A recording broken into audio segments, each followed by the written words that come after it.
Welcome to The Explainer. Today, we're diving into something you have probably seen a million times on screen, but, well, maybe you haven't truly watched it. We're unpacking Douglas Keesey's fascinating analysis of contemporary erotic cinema. We're going to explore how on-screen intimacy is heavily negotiated, intensely curated, and honestly, way more complex than it looks on the surface. Let's jump right in. So ask yourself this: is a movie sex scene ever just sex? When we watch an intimate scene, it's super easy to get swept up in the story and assume we're just witnessing two characters acting on some natural, unscripted impulse. But our source text challenges that assumption entirely.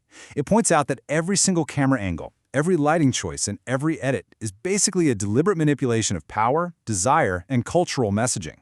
Film scholar Linda Williams really hit the nail on the head when she said, "Sex is not a stable truth that cameras and microphones either catch or don't catch. It is a constructed, mediated, performed act." This is totally foundational to what we're talking about today.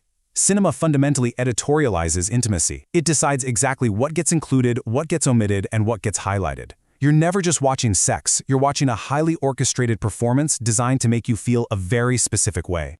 And to really wrap our heads around this, we're pulling directly from Douglas Keesey's book, Contemporary Erotic Cinema. This text gives us a deep dive analysis of sex scenes across more than 100 films. It critically examines over 40 decades of these highly constructed cinematic choices. It's honestly a goldmine of data on how our visual culture has evolved and, where it has stubbornly stayed exactly the same.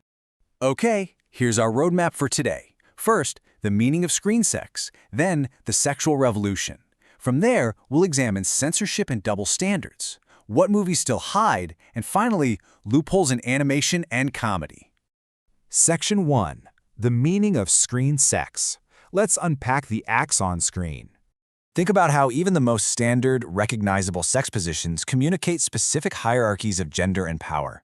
When a film shows a couple in this so-called missionary position, our source asks us to really question what that signifies. Does the guy being on top denote dominance? Does the term itself kind of stamp a religious seal of approval on it? Or does it remind us of the historical subjugation of women? The way a director chooses to frame this single act completely alters its underlying meaning. Moving on to Section 2, the sexual revolution and its historical shifts. Looking at this timeline, it's wild how fast the push for historical liberation actually happened. In the 1960s, a relaxation of religious and legal bans created a much more liberal climate. By '68, the super restrictive motion picture production code in the US was finally tossed out and replaced by a rating system. Theoretically, this promised ultimate cinematic freedom. Directors could shoot what they wanted, and it would just be classified for audiences. And as we roll into the 2000s, we see mainstream movies actually starting to represent queer, trans, and feminist perspectives that had been sidelined for decades. This whole revolution absolutely expanded the menu of on-screen desire. We go from rigid either-or boxes into these vibrant both-and possibilities. Movie makers finally pushed past compulsory heterosexual monogamy. The text highlights films that started destigmatizing things like masturbation, framing it as a healthy or even hilarious part of self-discovery. The camera began validating queer and intersex narratives, portraying a sort of polymorphous perversity where the entire body, not just the genitals, is open to enjoyment. Section 3. Censorship and double standards. Time for the reality hammer.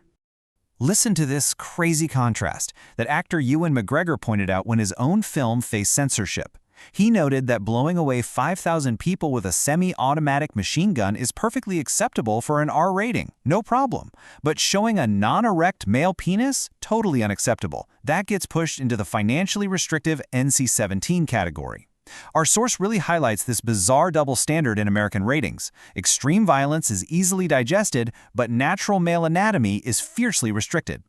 When you break down the ratings board reactions reported by the source text, a really clear, frankly conservative pattern pops up. Extreme violence by a male character, slap an R rating on it, and you're good. A female character experiencing climax, frequently deemed too lurid and threatened with an NC-17. Even a married couple shown with natural genital exposure often has to be cut completely to reach mainstream theaters. The rating system, which was supposed to just be advisory, often operates as straight-up censorship. Now, keeping those double standards in mind, let's look at the number 75.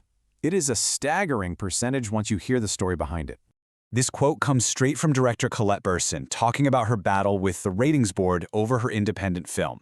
She said, "Almost any time a girl orgasmed, the board wanted me to cut the scene by 75%.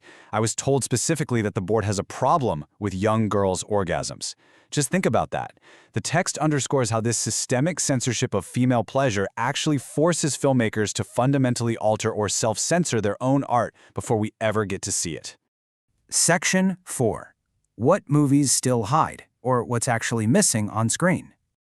Author Norman Mailer absolutely nailed this critique when talking about the film Last Tango in Paris. He called it a fuck film without the fuck. It is like a Western without the horses.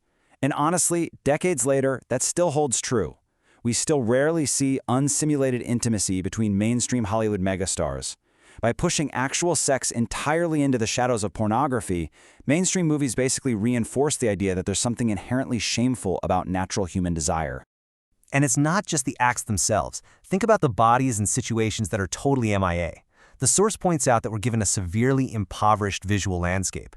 We rarely see middle-aged or asymmetrical, perfectly normal bodies presented erotically.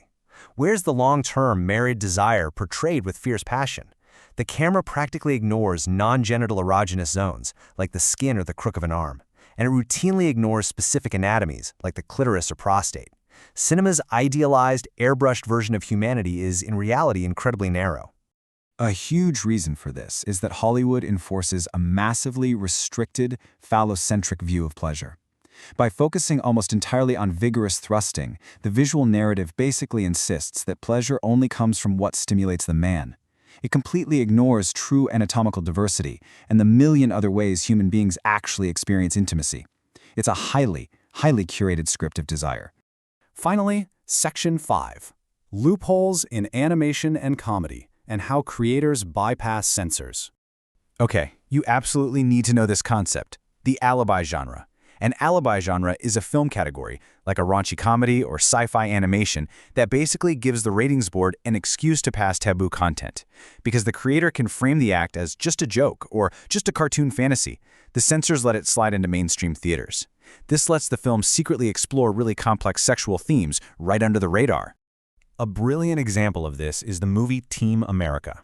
Director Trey Parker got massive pushback from the ratings board for a crazy, explicit sex scene, but it was performed entirely by wooden puppets.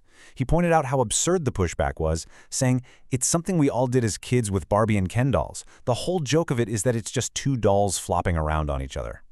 But our source notes that this puppet sex brilliantly bypasses the rules while secretly parodying the violent, mechanical, and superficial nature of mainstream action movie romance. The puppets were the ultimate alibi. Animation provides another incredible loophole. Films like A Scanner Darkly or Heavy Metal 2000 use techniques like rotoscoping, animating directly over live-action footage to literally reshape the sexual body. In these movies, bodies can morph and boundaries completely blur.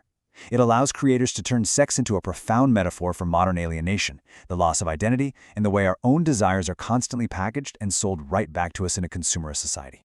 So that leaves us with a pretty massive question. The source text has shown us that what we see on screen is meticulously negotiated by censors, genre rules, and deep cultural biases.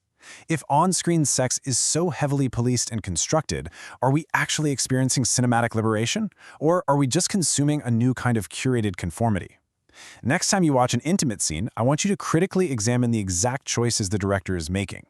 Thanks so much for joining me on this explainer. Keep questioning what you see on screen and keep learning.